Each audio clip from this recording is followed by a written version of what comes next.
girls, women, ladies. Today I want to talk about what is feminine. Somehow, like 2 years ago, I talked about art of feminine presence in German. So I thought, I just felt like maybe it's nice to talk about also in English and also the part of feminine. What is feminine? Also I talk about during I'm talking about art of feminine presence, I'm talking quite a lot about feminine energy, femininity, being feminine. And what is this femininity? So I thought maybe it's mandatory to talk about what is feminine in my own idea. So when I talk about feminine, it's not about, it's like wearing nice makeup or, dress up yourself, try to become elegant, sexy, those kind of things. Yes, it belongs also to your family, your own femininity, when it's also authentic to you, when you want to, when you choose it, it belongs to your own femininity. But when I talk about femininity, it's fundamentally, I'm not talking about those things. For me, femininity is a huge missing puzzle from all mankind in our society or in our modern society. So so my idea goes back to the beginning of the universe. I don't know if some of you can follow it or not, but I started to talk about my idea. What is the beginning of the universe? There's many stories, and also there's physicians, and there's also many stories in the mystic stories or ancient stories or in spiritual telling. And for me, it sounds quite similar to each other. All stories tell there was something great in the beginning, and it started to separate. Why they started to separate? There's many stories in the aspect of who think that, in which culture the stories came from. But the same thing, quite a similar, the story is, there was one from the beginning, and this one was starting to be separating for many reasons. And it divided to be two, and in all these other creations came from the combination of these two, or how they related to each other, how they influenced each other. And here comes other creations, variations, and diversity. And this is the expanding of the universe. The universe from the beginning. I think I'm not a specialist in this field, but I think in 2022 now, many scientists in this field, even into the quantum physicians, they agreed that the universe, there was a beginning.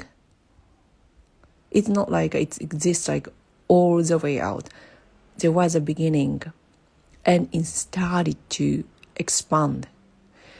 And this expand is giving birth, giving more variation, giving more diversity, all the flow in creations, and as a creations influence to each other. This is the expanding of universe, what I understood. And here comes back to our earth, and talking about the masculinity and the femininity. So in ancient stories, all this story or beginning of the universe is described nearly from one God. Okay, physicians, they will call it different. It's like maybe plus or minus, or dichotom, it's like a 0 and 1 or those things. But in all ancient stories, they started to talk about they divided in two different energy, two different gods. It's one male god and the other one is female god, feminine. And in all these relations between them, it was a beginning. So for me, for myself, this is a kind of base of our existence, or it explains for me what our life it can be or it is. So it means what I understood is this all two different kind of energy from one, something great, divided to two. They are equal, powerful. Otherwise, they cannot influence to each other. It's not like one way out. So it should be both powerful, but it should be qualified in totally different ways, because when it should be very similar or when it should be the same, there is no need to be separated. So I understood it. It's like it's the one, yeah. So it's my fundamental understanding about masculine energy and feminine energy. It's equal, both powerful, but they have different character, different energy, different directions, and it should be equally both influencing to each other. I hope it makes sense for you. If not, just ignore it. And then what I found out is, but still our common society words, I was also talking about that in German like a few days ago. This society is working in the male's order or order of the masculine energy. What I say is it's really not about talking about it's a man, women, against kind of story. It's really not. But when I want to tell is all this, let's say, mankind or human beings or current lifestyle of the human being, we are living in the order of masculine energy.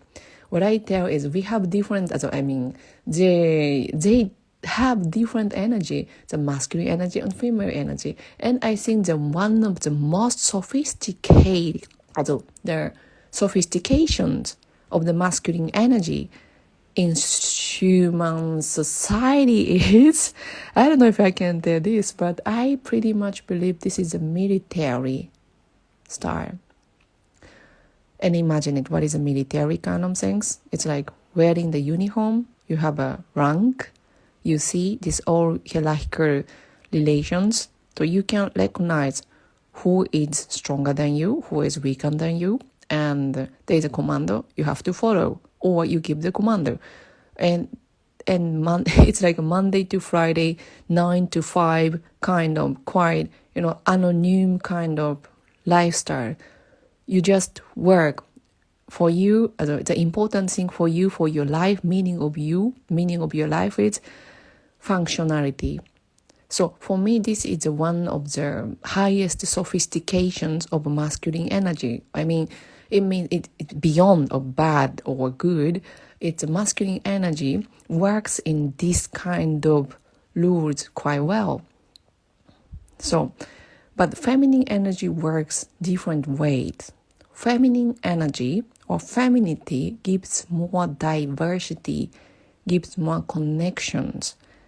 And look at that. So, look at that. I mean, why art of feminine presence is so exciting for me is, when you start to think about, let's say, so let me talk in a different way. So for my eyes, after I started to come to this idea, what is feminine energy, what is femininity, I started to understand.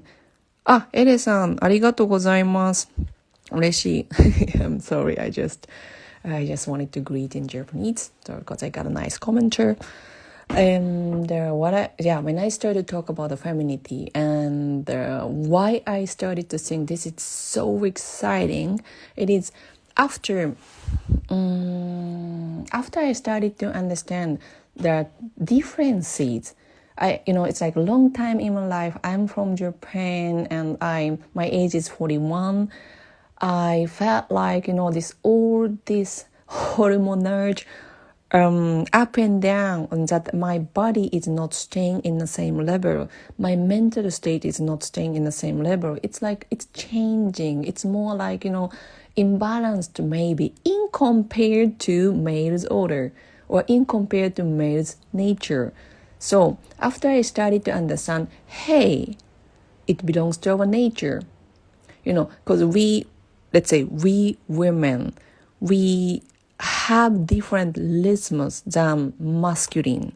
So the lifestyle, I think, like post-corona, the society has been changed. So now I really hope, and also I also belongs to that one. Now many people in this world is working with their own energy and with own rhythms, with their own purpose. But still, I think the majority of the population, they are working in maybe in a company or somewhere. There is a already given schedule, given rhythms you have to fit in. And I think this kind of lifestyle or the model of the society is more for masculine energy. Somehow masculine energy can work in this platform quite well, but not feminine, because we have different rhythms. We have to find out what is good for us, each of us, because we all are different. And then, so that I think I'm quite thrilled to find out about to go this way, to see, to feel, to be in a connection of femininity and feminine energy, because it's so unknown. It's a huge mystery, but mystery is not something beyond mystery in our daily life, mystery about our existence. And so I'm thrilled. And after I found out, hey, we all have different rhythms only because we are women. I started to understand, and we have to find out how it is. How can we find out? There is no given answer in this society, right? Because there is in feminine energy, there is no Monday to Friday rhythms. There is no 9 to 5 rhythms. We have to find out. And how can we find out? There is actually only one way to look at. So it's easy to tell, but it's feel yourself, look at yourself, listen to yourself, and follow yourself. See? Follow yourself. And we so not got used to it. From our childhood, there was always, I don't know, maybe, some of them, or some of you, I am talking to you, some of you are from different countries and different cultures and different orders or different habits. But I'm mainly talking about from my background, where I am from Japan. So there was always something what society already gave you what should be, what you should be. And this is a huge challenge from the just the first step that you started to find your own answer. Listen to your voice, listen to your own feeling, listen to your own nature. And even like I think this is something to call, it's like surrender, those kind of things. And also it sounds like a little bit weak, right? It's not like you decide, you do, you go, you act, you take action. No, it's more like listen, accepting, and receiving everything what the life gives to you, what you give to you, what you are showing to you now. Receive it. So it sounds like, receive it, appreciate it, accept it. It sounds quite passive, but it's not. So being feminine, being receptive, being accepting, it's not a weak passive state. It's a quite active state when you are in connection with your own femininity and feminine energy. And how? And this is about, this is the most exciting part of Art of Feminine Presence. We don't know how. So we are starting to learning how by Art of Feminine Presence. There is no one answer in it. In Art of Feminine Presence, we are not lecturing one answer or one direction. We are showing how to find your own answer, and it's only yours. It's only your answer in current state, because your answer is also changing, because we all are changing exactly like the universe. We are part of the universe, or I can also say we are the universe, because universe is perfect in their own perfect imperfection. From the beginning, from the birth of the universe, it's always changing, it's always expanding, it's growing all the time. It never being, as a universe never stopped to grow. So universe was always growing. So it means we exactly the same.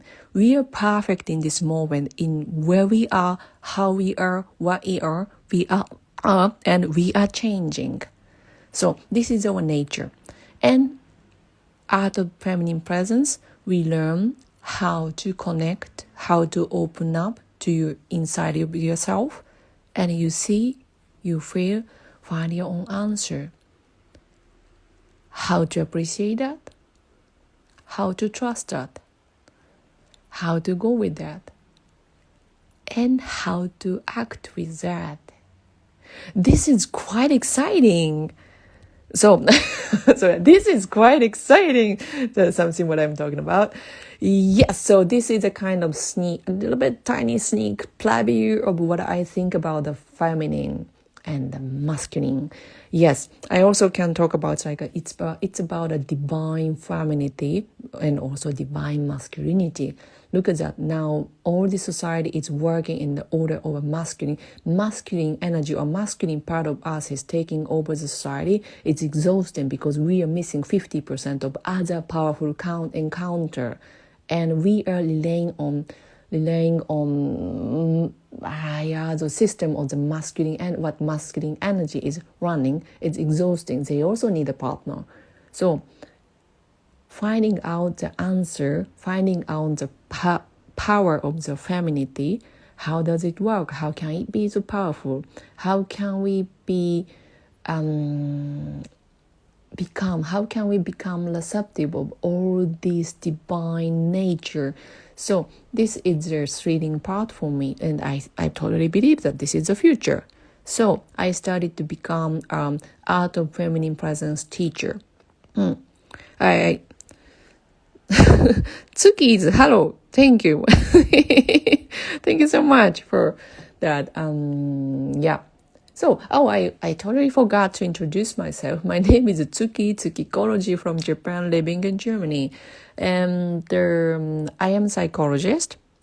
And I started to, this is also, I just now started to talk about a little bit about myself. So I started to learn psychology. The reason why is maybe, I am pretty much sure, I think back then, I already were interested in this mystic about the psychology. In the field of the psychology, it's like feeling, mind, cognition, and thinking, right? This is all something what we know it exists, but it's all a non-touchable energy, right? But we know it, there is. We know it, how powerful it is.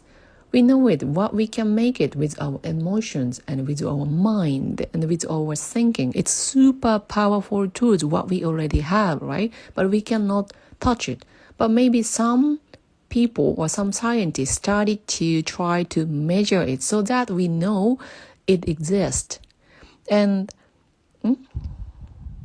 oh, thank you, Ayako Peko-san. It's such a surprising you're talking about AFP and English. Fun. Thank you so much. Yeah, I don't know, it's so nice that I thought, because it's kind of my dream, because I live in Germany, and currently I'm offering AFP online sessions for Japanese people mainly, and mostly. But it's also kind of beneficial because you saw so many miracles with it. I already experienced a lot of miracles through this AFP, and I want to share it. I really want to share it. I live in Germany and I'm not moving from, I don't know, maybe in the future, but not now. And I really want to experience more with this miracle, with my, I don't know, in my life. And I thought like, why not? This AFP is so, so juicy. AFP gives such a juiciness in your life. You don't need to squeeze. It's coming. It's just coming like a fontaine. And it's also a good picture, right? To think about. It's like fontaine. It's coming. Yeah. So that I wanted to start to give like workshops, or maybe I just wish myself to share this ancient wisdom, this knowledge, and this powerful experiences to somehow people also around me. So I thought maybe it's nice to explain also in the platform. I mean the languages, and both in German and English for the people. Yeah, there. So this is the idea. So thank you so much. Yeah, I was just starting to talk about myself. Yes, I'm a psychologist, and in the field of psychology, the mental thing, or it's feeling, cognition, thinking, those things. It's also like invisible energy, right? And we know it exists, and there's so many energies what we don't know